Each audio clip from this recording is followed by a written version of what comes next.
Hi there. I'm a woman in my 70s, and all I've ever wanted is for my kids to be healthy and live well. I started valuing health above everything else after my son got diagnosed with cancer. Can you believe it? That terrifying disease skipped me in my old age, but hit my boy. And the worst part? His wife, my daughter-in-law, has been downright awful to him while he's been sick. When I found out what she was doing, I was so furious, I thought I might just explode. So today, I want to talk about this awful woman who married my son. I hope you'll stick around to hear me out. Back in the day, I married my husband and we had 3 kids, 1 boy and 2 girls. We raised them on a farm out in the countryside. I used to grow all kinds of veggies and raise chickens myself. Making tasty side dishes with all that fresh food for my kids was the highlight of my days. All of them loved my cooking, but my son, he was especially fond of the stuff I made. "Mom, how come your dong chimi tastes so good?" he'd say. "I could drink it like juice even when I'm not eating a meal. It's like refreshing and just clears me right up." My kids weren't picky eaters, and they were always kind and respectful. They helped out on the farm and even ran errands for the elderly folks around the village. Everyone in town adored them. I didn't care whether they made lots of money or got straight A's. I just wanted them to grow up kind and healthy. Time went on, and all 3 graduated from college and moved to Seoul for work. I was always worried about them being on their own, so I'd often pack up side dishes and bring them essentials they needed for their dorm rooms.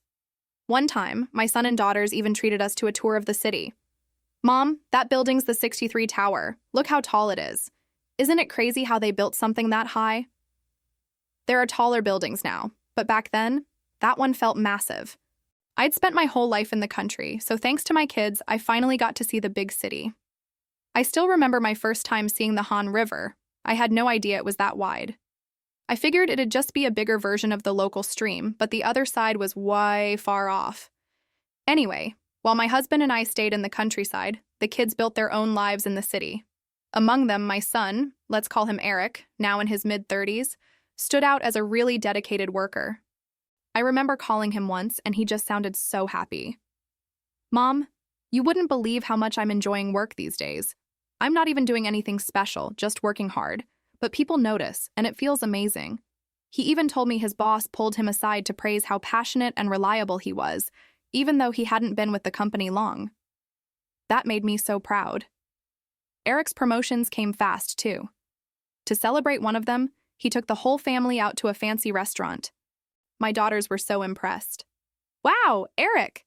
I can't believe how quickly you're climbing the ladder. I've been working as long as you, and I haven't even heard the word promotion." We had a great time that night, celebrating his success together. Later, both of my daughters got married to great guys. Then Eric introduced us to the woman he wanted to marry. She was in her late 20s, used to compete in regional beauty contests, and now worked an office job. When I first met her, she was super bubbly and sweet. I actually liked her right away. When I asked her what she saw in my son, she giggled and said, "Well, you know Eric's got a great personality, he's dependable. And honestly, look at those broad shoulders. I love a man who looks like he could protect me." Her cheerful nature won me over, and I gave my blessing. After they got married, she really seemed to treat us well. Whenever they came to visit, she'd change into comfy clothes and act like she was ready to help with the farm work. My husband would chuckle and say, "You didn't come here to work, sweetheart. Take it easy. We don't have anything going on today." But she'd reply, "No way. I read online that there's always something to do on a farm. I want to help. Just tell me what needs doing." Eventually, he gave in and took her around the village instead, saying she was too sweet to be put to work. She wasn't just eager about farm chores, she wanted to learn all about cooking too. "Mom, can you teach me how to make Eric's favorite dishes? He always says your food is the best, and now that I'm his wife, I've got to step up and keep him happy." She even asked me about something called white tree ear mushrooms. I explained, "They're like regular tree ear mushrooms, but they're white and a little softer. Eric loves when I stir-fry them lightly. You should have seen his face the first time I made it for him." She was so excited to learn that I started taking her to the market with me and teaching her all my recipes.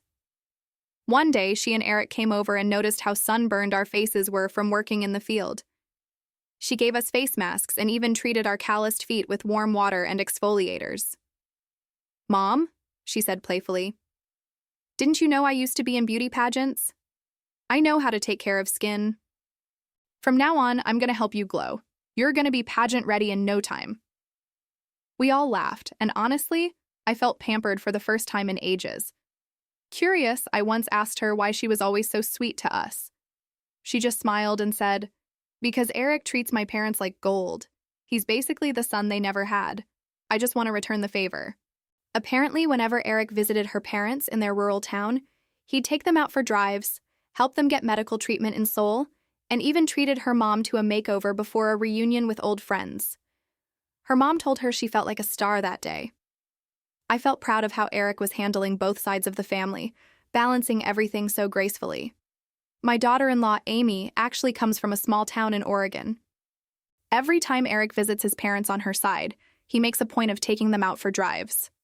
"Mom, Dad, let's go see someplace new," he'd say.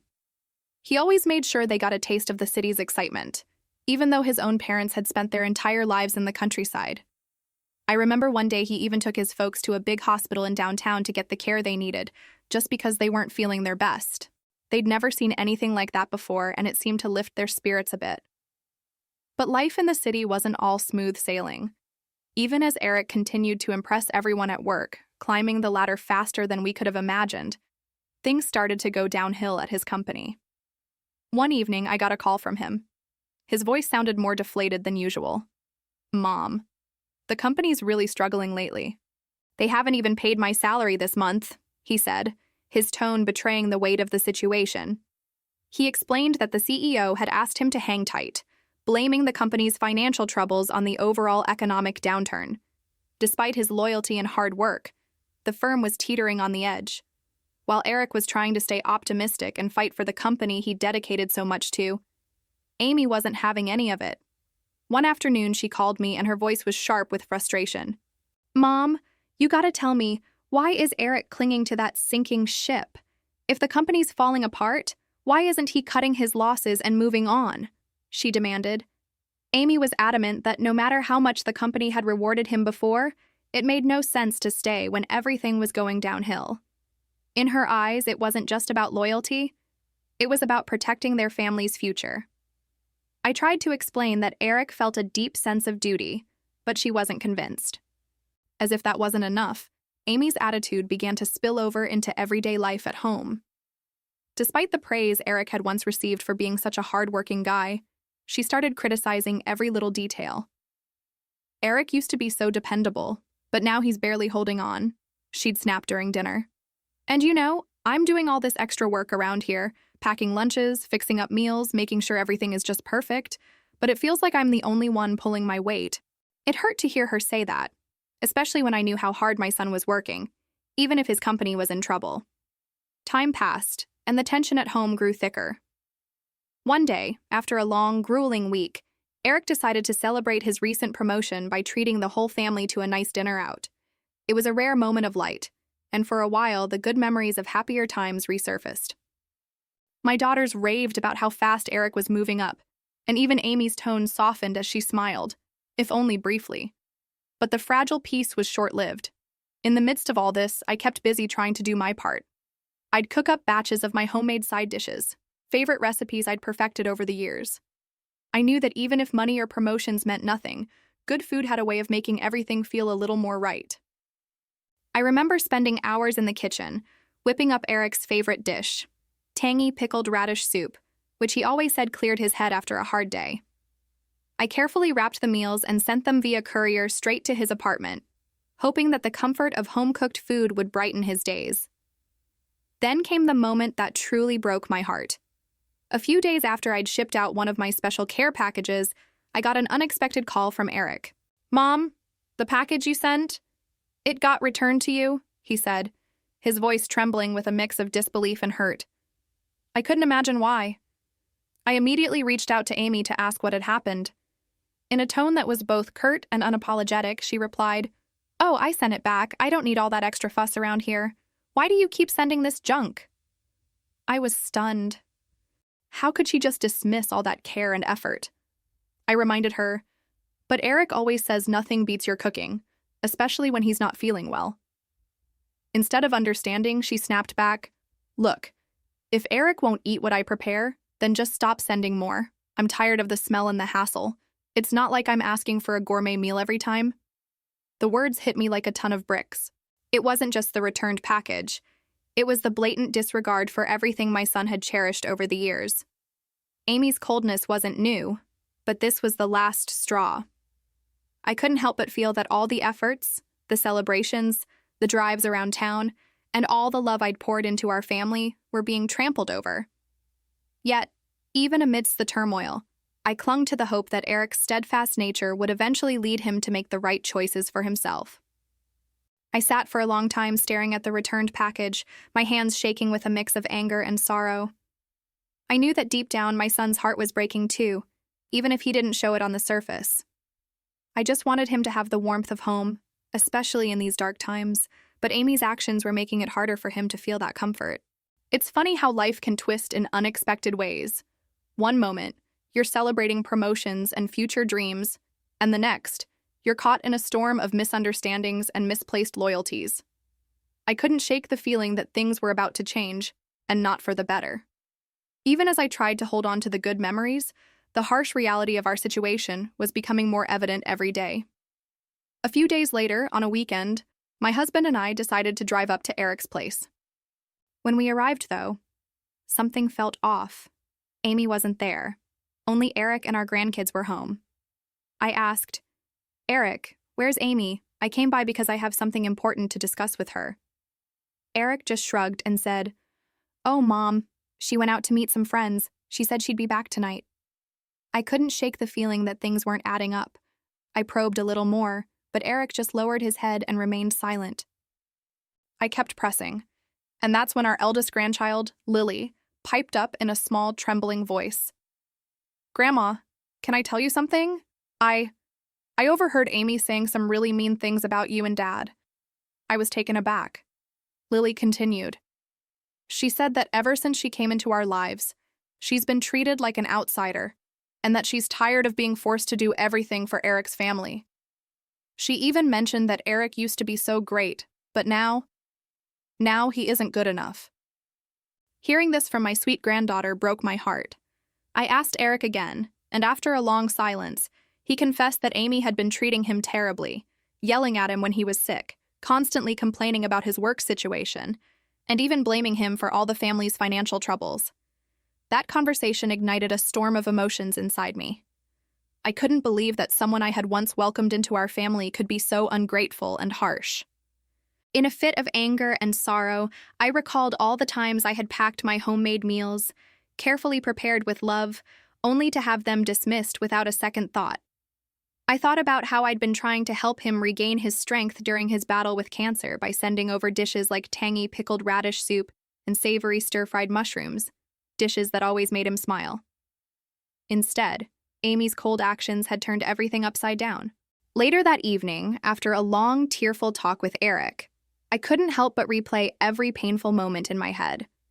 I remembered how Amy had snapped at me over the returned care package, dismissing my efforts as junk and calling it a nuisance.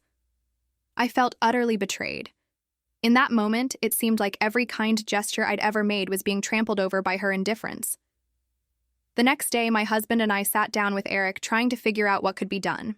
Eric was caught in a tough spot. He had worked so hard for the company, he had earned respect and promotions, and yet now his workplace was crumbling due to financial woes. He explained how the company had stopped paying his salary and how, despite his loyalty, nothing seemed to change. "I'm giving everything I have for this company, Mom," he said softly, "but I don't know if it's even worth it anymore." It pained me to see him like this.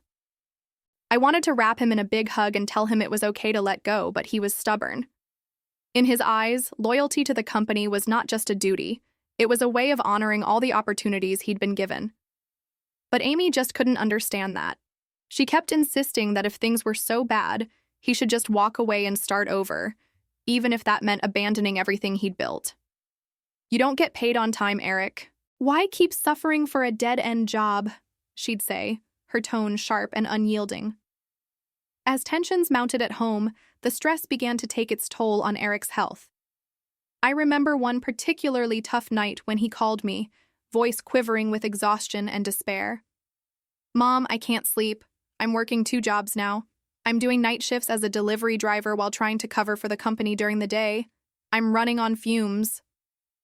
It was then that I begged him to take care of himself. Eric, sweetheart, you need to slow down. I know you want to repay the company for believing in you, but your health comes first. You're worth so much more than any paycheck. Despite his determination, it wasn't long before Eric's body started to rebel. He began losing weight rapidly, and his energy was completely drained. He finally went to the hospital, where the doctors confirmed his worst fears. He had been diagnosed with stomach cancer. The news hit our family like a ton of bricks. Suddenly, all the little disputes and harsh words paled in comparison to the real battle we now faced. In the hospital room, as I sat by his side, I couldn't help but reflect on the irony of it all. Here was my brave son, the one who had always been so dedicated and hardworking, now fighting for his life. I held his hand tightly, whispering words of love and encouragement, even as tears streamed down my face. My heart ached for him, and I silently vowed to do everything in my power to help him get through this. Meanwhile, Amy's attitude grew even colder. Instead of offering support, she distanced herself and left Eric to fend for himself during his treatment. One day, while I was in the hospital with Eric, I received a curt text from Amy telling me that she was too busy with work to help out, implying that everything was under control at home. Her words were like salt on an open wound. I couldn't understand how someone could be so callous when a person is facing a life or death battle. In that moment, I realized that I had to stand up for my son. I began making frequent trips to the hospital, cooking more of my special recipes to send over, and even visiting Eric's apartment whenever I could to check on him and the kids. I wanted to ensure that Eric felt the warmth of family love, especially when Amy's support was noticeably lacking. My husband and I talked at length about how things had changed. Remember when we used to cook up those meals and send them over just to see Eric smile? I recalled wistfully. My husband nodded, his face lined with concern. We both agreed that we needed to do something to protect our son from further heartbreak. It was a painful decision, but we decided that we wouldn't let Amy's behavior continue to harm him. I began speaking up more, even if it meant confronting Amy directly over the phone. I explained that Eric needed all the comfort and care he could get during his treatment, and that meant putting aside petty disagreements. But every time, Amy's responses were cold and dismissive, as if she cared more about saving a few minutes of her day than her husband's well-being. At home, tensions reached a boiling point. During one heated conversation, Amy's frustration exploded. She lashed out, accusing me of overstepping my boundaries and interfering in her role as a wife. Why do you always have to make a big deal out of everything? I'm doing my best, and Eric should appreciate that instead of clinging to your old-fashioned ideas of what a family should be, she yelled. I tried to remain calm, but the pain of hearing such harsh words from someone who was supposed to be family was too much. In that moment, I realized that the cracks in our family were widening into chasms, and I couldn't help but fear what might come next. All the while, Eric silently bore the burden of it all. Even when the doctors assured us that his surgery went well, he couldn't shake off the guilt and sadness over the constant strife at home. And although I was doing everything in my power to support him, I couldn't help but feel that the love and care I'd always given were being overshadowed by Amy's relentless negativity. One day, as I was talking with Eric over the phone, his voice broke into tears. Mom, I want to live. I can't even keep food down. Please, send your dongchimi. It's the only thing that makes me feel even a little better. Hearing that, my heart shattered. I couldn't let my boy suffer like that, so I immediately set out to cook his favorite dishes. I whipped up a batch of my signature tangy dongchimi, along with stir-fried white tree ear mushrooms, tender beef, scrambled eggs, and a savory soy-braised beef dish drizzled with sesame oil. I put every ounce of love into preparing these meals, hoping they'd bring him some comfort in his darkest moments. I carefully packed everything, making sure the containers were secure, and sent the package off via courier with a prayer that Eric would get a taste of home. However, a few days later, I was stunned to learn that the package had been returned to me. I called Amy right away, desperate for an explanation. With a cold, dismissive tone, she replied, "Why do you even send that stuff? It just smells, creates a mess, and is such a hassle. Eric should learn to manage on his own instead of relying on your outdated cooking. I couldn't believe my ears. How could she be so heartless? All those years of pouring my heart into making delicious, nutritious meals for Eric, the very meals that once brightened his spirits, were now dismissed as nothing more than extra work. I confronted her on the phone, my voice trembling with anger and hurt, but she simply brushed me off, insisting that she didn't need my help and that Eric should fend for himself. Her callousness cut deep, and I felt utterly betrayed. The return package wasn't just a rejected meal, it was a symbol of everything that had been slipping away in our family. I remembered the countless nights I had stayed up late in the kitchen, preparing dishes that would bring a smile to Eric's face even on his worst days. It pained me to know that those efforts were now being ridiculed by someone who was supposed to care for him. In that moment, I vowed that I would not let Amy's indifference steal away the comfort that only a mother's cooking could bring. I kept thinking about Eric's tearful plea. His words echoed in my mind as I imagined him sitting alone, struggling to find the strength to eat. Every detail, his trembling voice, his broken words, made it clear that he needed the warmth of family care more than ever. As the days went by, Eric's condition worsened. He began to call more frequently, each time sounding more desperate. One call in particular still haunts me. His voice was barely a whisper as he said, "Mom, I'm starving. I need your dongchimi to clear my stomach, even if it's just one bowl." I could feel his pain through the phone, and it broke me. I rushed back to the kitchen and made the meal with extra care, determined that no matter what, my son should feel loved and nourished. After sending off the freshly prepared package, I once again asked Amy to ensure that Eric received it. Her reply, however, was as unyielding as ever. "Stop sending your junk. If Eric wants something, I'll make it myself. Your food is just an unnecessary hassle." Those words stung deeply. They weren't just about a meal. They were a dismissal of all the care and love I had invested in him over the years. The tension in our household had reached a boiling point. It wasn't just about a returned package anymore. It was about respect, about the recognition of love, and about the value of home. I felt trapped between my unconditional love for my son and the bitter reality of Amy's disdain. Every time I received a call from Eric filled with a mix of hope and despair, I felt my heart tighten with sorrow. His health was failing, and each harsh word from Amy seemed to worsen the weight he was carrying. Late into the night, I sat by the phone, replaying his tearful plea over and over again, my mind filled with both anger and a profound sense of helplessness. I couldn't shake the thought that if my son was to have any hope of recovery, he needed to feel the warmth of a family that truly cared, something that Amy's harsh words and actions were steadily eroding. I began to realize that I couldn't stand idly by while my son suffered. It wasn't just about the food anymore. It was about the emotional support he desperately needed while fighting his illness. I resolved to do everything in my power to protect him, even if it meant confronting Amy head-on. I wanted Eric to know that no matter what, his family would always be there for him, ready to provide not only the comfort of home-cooked meals, but also the love and care that were his birthright.